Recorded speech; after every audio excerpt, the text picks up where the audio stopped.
Right, won't be as obnoxious this week. Kansas City got rolled at home. I'll get to that in a second. What's it like to lose football games? I don't know. For 20 years, I didn't know what it was like in New England, living up there in Connecticut. Let's not waste any time. Brought to you by Mercedes-Benz, the best or nothing. You know what? I'm not going to start with the Chiefs. There's no reason to rub it in. Friends, don't rub it into friends. I'm not even going to go to Mahomes initially. Didn't look very good to me. There's a lot of trouble in Kansas City, obviously. But let's start with this. Yeah, he's certainly not Tannehill, who I heard your ode to this morning. Yeah, he's Mahomes, no Tannehill. You're right. Go ahead. Start wherever you want. Okay. LeBron's legacy. Most people are saying, yeah, he was always, this is like Tiger Woods winning another golf tournament. It doesn't change his legacy or anything. You know, great's great, whatever. That's kind of my feeling on it. But you do think this is sort of adding a little bit, more than a little bit, to LeBron's legacy. Of course. Yeah, I mean, of course it is. The guy's 35 years old. He's in year 17, and he just shot 59% in the finals. He was better on twos in this finals, Colin, than any player in these playoffs, than any player has been in any playoffs ever. So think about that. LeBron was better on twos than any Shaquille O'Neal playoff run, when all he was doing was dunking on Rick Smits's head. So, yeah, I know we live in this world where Michael Jordan can gain more legacy points for having a documentary come out than LeBron can for winning a damn title, but I'm not going to abide by it, and I'm not going to let folks act like, oh, this was a fait accompli. No one doubted this team, when some of my favorite media personalities picked against them in every single round. Well, let me say this. I mean, now LeBron's out there now, Nick. He is gloating. He's on social media. He's just lighting his cigar. Yeah. I mean, isn't he above all that nonsense? No. And I thought, listen, everyone's focused on and I want my damn respect. And that was a great line. But the next part I thought was the most telling, because what he immediately followed that up with is, I've never missed a playoff game. And that is an unprecedented and unbelievable streak. 260 out of 260 times his teams have had to tip off for the NBA playoffs. He has been out there. Not one twisted ankle, not one dislocated shoulder, not one time was he not there for his team. And listen, I think it's relatively easy early in your career, when you are trying to prove yourself, to make sure at the very least I'll always be there. Not to compare myself to LeBron, but I will just for a moment. I've never missed a day of television, ever. I've never taken an extra vacation day. The show wasn't off. I've never called in sick, because I'm still trying to make my way. But at one point, you know, God willing, if I'm ever Colin Cowherd, maybe I also will be vacationing in Utah quite often. Who knows? LeBron don't do that. LeBron's just there. He's like, I don't know who else is going to be there, but I am going to be there every single day for my team, and I'm going to, for the last decade, every year except for the year he tore his groin, play in the final game of the season and leave no question whatsoever who the best player still is. You know, it's interesting. I was saying this bubble was a lot of things, but it made me, it honestly, because I do think leadership is part of being great. Just like quarterback play, nobody ever talks about pre-snap reads. And I think that's why Russell Wilson is like the best football player on the earth. Mahomes just has more quarterback talent, but Russell's literally audibling out of trouble. Like, he doesn't even throw in completions now. LeBron's leadership in the bubble was unbelievable. Sure.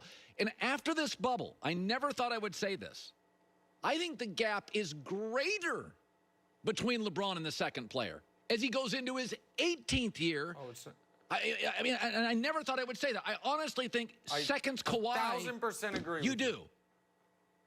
Well, think about this. So you said the seconds Kawhi. Yes. I think KD would be the obvious choice, but we got it. What KD are we getting? Right, because 32 years old, coming off an Achilles, it's tough. The gap between LeBron, let's call it Kawhi, and Kawhi is greater than the gap between Kawhi and the ex-best player. the 8th best player, Luka Doncic, the 10th best player, Jimmy Butler. Like, think about that. The gap between, this is where you used Tiger Woods as an example earlier.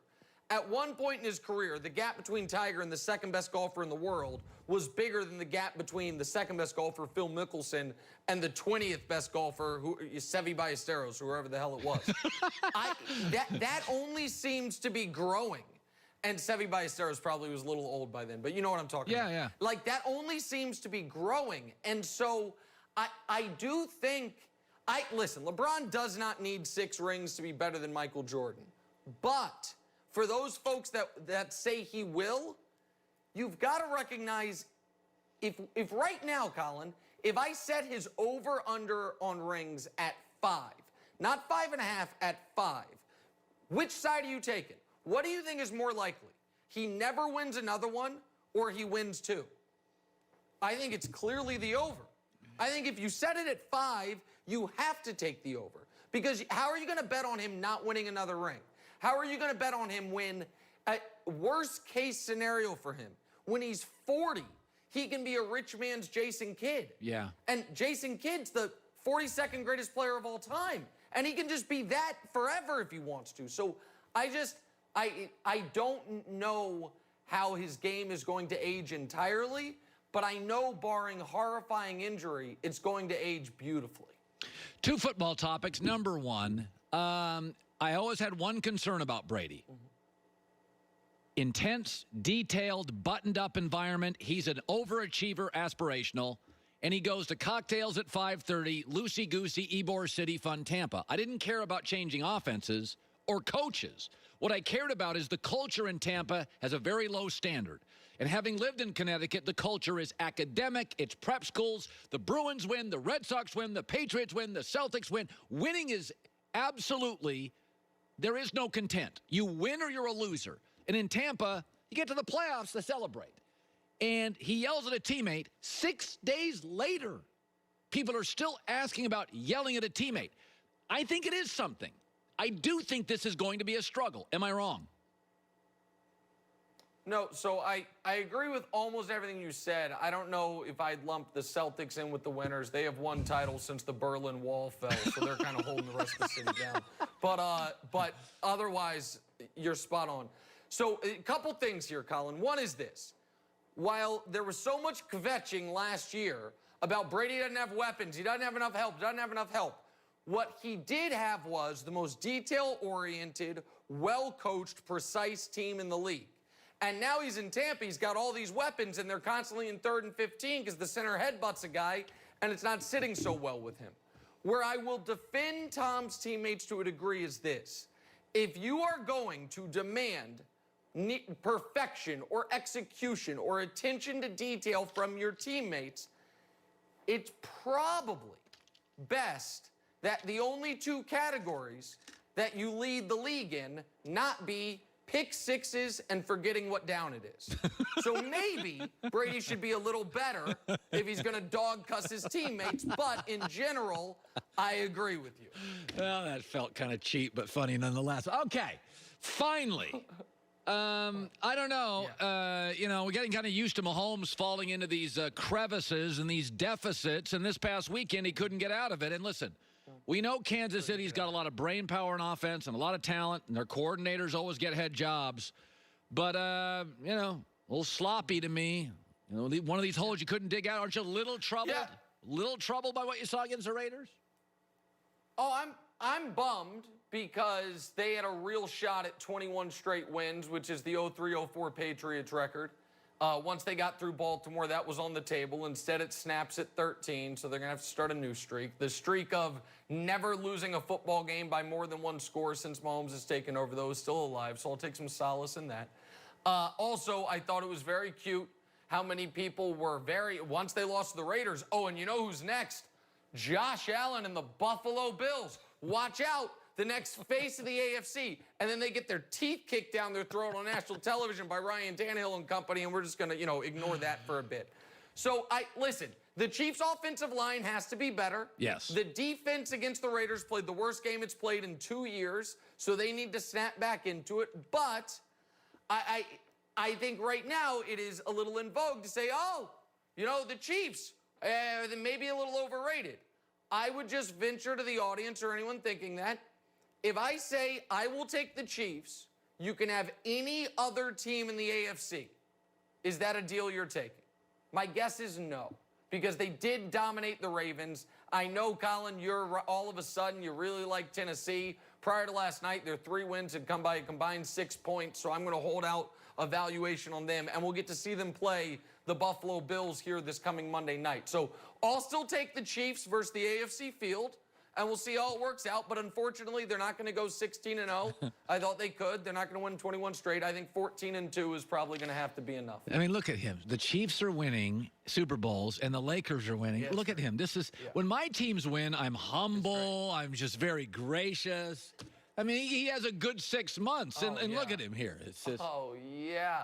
Yeah, you have been handling Russell Wilson's MVP year with nothing but grace and aplomb.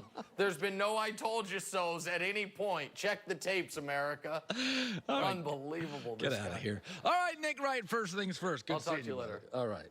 Well, it's nice when your teams win. If it's got Lakers winning, LeBron win. He won a lot of little bets, personal bets on that. Yeah, I mean, Nick has the right to gloat right now. He was right about the Clippers. He was right about the Lakers. He was right about the Lakers. He's right about the Chiefs last year. He's had a good 6-month run. Yes. Nobody, 8-month run. He's at, Coming up next, they're getting along great. But there's a reason Aaron and his coach are getting along great. We'll talk about that coming up. You've heard me talk about our favorite brand of cowboy boots. Tecovas, Austin-based. Never been to Austin? Fun city. They like to party. Great food, good dance, good music. Also, the boots are handmade in Mexico. Why does that matter? It's not about speed. It's about hand craftsmanship. The other thing I like about Tecovas, travel bags, wallets, they do leather goods really, really well. TECOVAS.com/herd. Tecovas.com/herd. These are not cowboy boots. It's not a cowboy costume.